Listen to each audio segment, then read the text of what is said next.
Bienvenue sur Top Invest, la chaîne des top d'investissement. Ici, on parle essentiellement d'entreprises de qualité. Avons-nous une opportunité d'investissement sur Kessai Technologies? C'est la question à laquelle on va essayer de répondre en se basant sur l'état financier de la compagnie. Je rappelle ici que ceci représente uniquement mon point de vue et non un conseil d'investissement. Et comme d'habitude, je me réserve le droit de me tromper. Donc, c'est une demande ici pour d'un abonné Top Premium. Donc, je rappelle que dans le service Top Premium, vous pouvez demander des analyses quantitatives comme celle qui va être effectuée ici aujourd'hui et avoir la certitude que ça va être fait.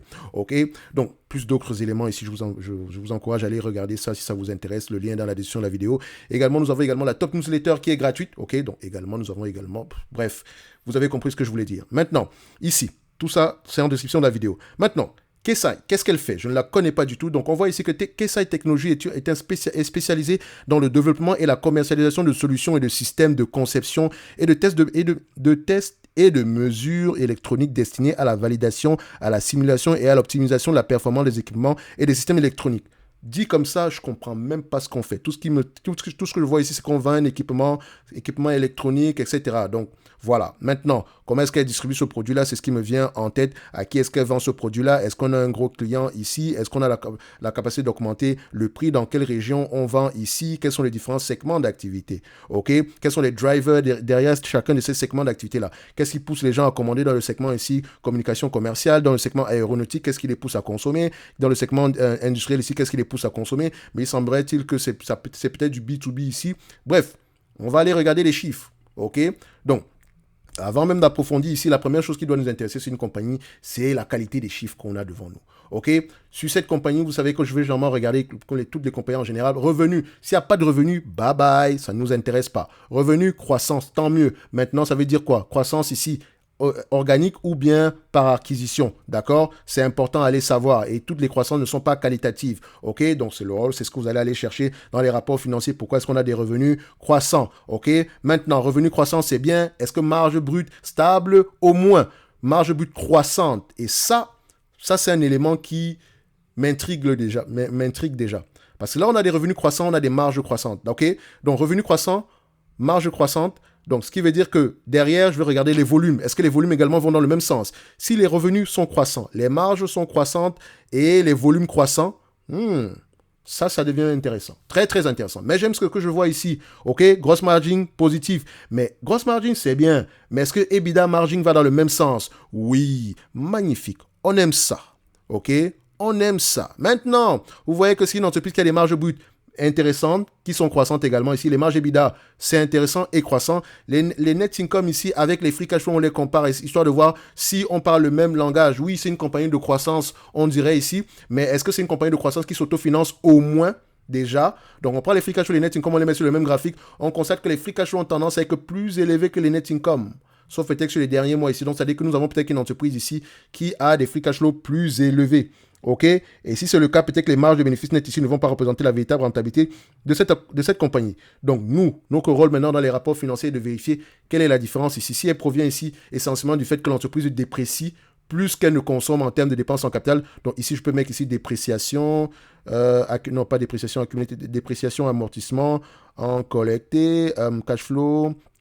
Bon, on peut rechercher l'information ici. Donc, dépréciation, amortissement, peut-être qu'on va mettre ça ici. OK. Voilà, dépréciation, amortissement, c'est ça. CAPEX, Capital Expenditure. Donc, on regarde ça ici, capital. Parce que généralement, la dépréciation, amortissement ici, ça doit être destiné. Enfin, la dépréciation surtout doit être destinée ici.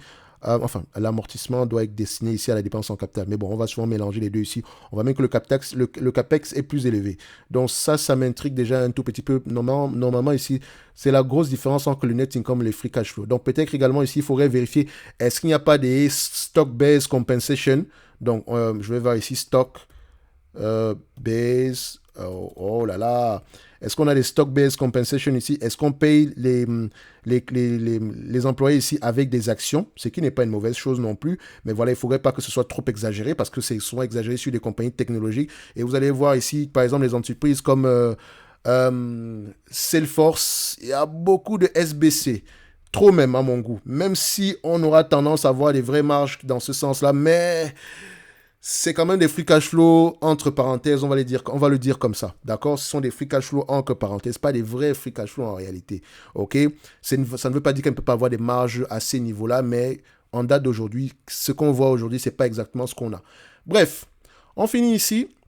Donc, je vous encourage à aller lire les rapports financiers, notamment par rapport à cette différence-là. Donc, maintenant, en termes de marge ici, je sais que quand je vais regarder les marges ici de bénéfices nets de free cash flow, je vais avoir tendance à prendre les marges de free cash flow ici par rapport aux bénéfices nets. Quand on regarde ici, on s'attend à des marges de free cash flow en tout d'une vingtaine de pourcents, à peu près aux alentours de 23, 22% par là. Donc, je vais mettre 22%, je vais être gentil. D'accord, les net income ici également auront tendance à aller dans ce sens-là. OK, 22%. OK. Maintenant, on doit prendre un tout petit peu de guesstimation ici parce que ça reste une compagnie de croissance. Donc, les analystes s'attendent ici à 6 milliards 138 millions. OK. D'accord. 6 milliards 138 millions. OK. Il ne suffit juste pas que les analystes s'attendent à quelque chose. Il faut aller, quand vous allez lire les rapports financiers, qu'est-ce que le management pense également? Quelle est la taille du marché? Il vous le mentionne. OK? Donc, si on prend 22% ici de ce montant-là, je sais qu'il faut actualiser, etc. Mais calmez-vous. Ici, on essaie de voir à peu près les choses grosso modo. OK? Ici, on s'attend à peu près à du 22%, même si on aura plus que ça. On aura tendance à voir plus que ça. Est-ce que nous avons une dette nette en date d'aujourd'hui? Il n'y a pas de dette nette, il y a plutôt du cash net ici. Donc, si l'entreprise ici, dépendamment de ce qu'on aura en 2025, vous distribuez la totalité des bénéfices nets ici. D'accord? Techniquement, si vous l'achetez à 28 milliards et qu'on vous reverse ici 1 milliard 350, donc je divise ici par 28 milliards, d'accord? Ça donne ici un rendement sur coût aux alentours de 4,82%. OK. Donc, ce qui veut dire que quand je l'achète en date d'aujourd'hui, il y a une certaine croissance qui est déjà inclue. OK? Maintenant, ça ne veut pas dire que la croissance va s'arrêter en 2025. Maintenant, tout va dépendre de la taille du marché. Si le marché est vraiment croissant ici, on pourrait se dire que le prix actuel est tout simplement correct. OK? Tout simplement correct. Quand on regarde également ça du point de vue bénéfice net ici, voilà, on est quand même à un niveau assez élevé. Maintenant, en termes de PER, c'est une compagnie qui aura tendance avec des marges pareilles, c'est une compagnie qui aura tendance à s'échanger à 20 fois les bénéfices. OK? Actuellement, on est à peu près à 20 fois les bénéfices par rapport à ce qui est attendu ici en 2023. OK? Donc, on pourrait se dire que ça pourrait être assez intéressant. Ça pourrait être assez intéressant. OK? Mais maintenant, ça va dépendre de la taille du marché. Imaginez qu'on a un marché ici de, disons, 50 milliards et qu'on s'attend en 2025 à avoir uniquement un chiffre d'affaires de 6 milliards. Donc, il reste encore une grosse marge de croissance ici. Donc, c'est intéressant. C'est une entreprise assez intéressante. Mais je ne m'attendrai pas à grand-chose également si je l'achète au prix actuel. D'accord? Je ne vais pas m'attendre à grand-chose. Mais je sais également que je ne surpaye pas tant qu'on reste avec des marges pareilles. Et si on continue la croissance, ça peut être assez intéressant. Donc, ça peut être intéressant à creuser. Ça peut même être intéressant à mettre dans une watchlist. Je suis assez intrigué par les chiffres de cette compagnie. J'aimerais bien savoir ce qu'elle fait exactement. C'est bien cette description-là, mais ça ne me parle pas. Moi, je suis très visuel. J'aime bien voir à peu près quelle est la problématique à laquelle la problématique résolue ici par le produit. Enfin, le produit vendu ici. Quel est le problème que ce produit-là résout ici chez le client? Est-ce que ce produit-là est indispensable? Quel est le pourcentage que ça représente en termes de dépenses ici? Est-ce qu'on vend également ici des consommables? D'accord? Voilà des questions que je me pose. OK? Donc, c'est une entreprise intéressante. Je remercie ici l'abonné Top Premium qui me l'a mentionné. Il y a de grandes chances que je la mette dans la watchlist ici, ma watchlist personnelle. OK? Donc, allez regarder plus tard pour une éventuelle étude. OK? Pour ceux qui veulent y investir en date d'aujourd'hui, le prix actuel n'est pas mauvais. D'accord, mais voilà, ça prend déjà, ça c'est presque 20 fois les bénéfices des 12 prochains mois ici. Et ces bénéfices-là peuvent avoir tendance à augmenter. On a vu ici que c'est une entreprise qui augmente ses marges, de free cash flow, de bénéfices, de net income également. Ça peut être assez intéressant à aller regarder. Bref, ça on juste uniquement présenté ici les éléments quantitatifs. Et je vous ai toujours dit une chose. Quantitativement, c'est intéressant. Mais est-ce que ça veut dire que c'est une bonne opportunité, d'investissement? Ça va dépendre de la lecture des rapports financiers. Si je découvre ici que nous avons une compagnie qui a plutôt le vent en poupe par rapport à un produit X ou Y qui fonctionne très très bien, mais également qu'au niveau de la compétition, on a à peu près quelque chose de similaire qui commence également à fonctionner, il peut avoir un risque de ralentissement ici, ou bien de réduction des marges ici pour booster les volumes. OK? Donc, tout va dépendre de la lecture des éléments qualitatifs. Et comme je le dis toujours ici, l'analyse fondamentale, c'est le quantitatif plus le qualitatif. Le quantitatif présente les chiffres. C'est ce qu'on a fait ici. Le quantitatif présente les chiffres. Le qualitatif fait parler les chiffres. On a des revenus croissants, c'est bien, mais si je ne sais pas pourquoi, ça ne sert à rien. D'accord? On a des marges, on a de bonnes marges ici, des marges nettes croissantes, c'est bien, mais si je ne sais pas pourquoi, ça ne sert à rien. Est-ce que c'est par rapport à une augmentation des prix? Est-ce que c'est par rapport à un gain en termes de productivité? Point d'interrogation. N'empêche que, moi, ce que j'ai vu ici, ça me plaît. J'aime ça.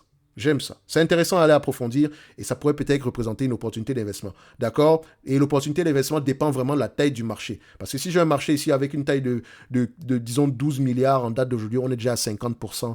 On est presque à 50% en date d'aujourd'hui. OK? Et quand on peut voir ici par rapport à la croissance attendue sur les prochains mois ici, on a à peu près un revenu aux alentours un chiffre d'affaires aux alentours de 5 milliards 500 par là et on s'attend à 6 milliards 100 en 2025. C'est pas grand-chose. C'est vraiment pas grand-chose par rapport à ce qu'on a connu. OK? So, comme je dis toujours, ce n'est que mon avis et non une opportunité, et non ici une opportunité, enfin, ce n'est que mon avis, d'accord? Non une opportunité d'investissement si vous n'avez pas étudié cette entreprise, ok? Parce que si vous ne lisez pas vos rapports financiers, vous serez là à poser des questions à savoir, oui, est-ce que je devrais vendre, je panique, machin, non. Si vous ne voulez pas paniquer, lisez les rapports financiers. Ça peut être difficile. Là, en prenant l'habitude de le faire ici, vous allez voir que ça devient de plus en plus facile. Ça ne veut pas dire que vous n'allez pas perdre d'argent ici, mais vous serez à peu près plus serein dans le futur, ok? Bref, c'est intéressant. Keysight ici, ça peut demander voilà, un approfondissement ici en date d'aujourd'hui au prix actuel. Ok? On va se donner rendez-vous ici sur la prochaine vidéo et d'ici là, portez-vous bien les amis. Merci.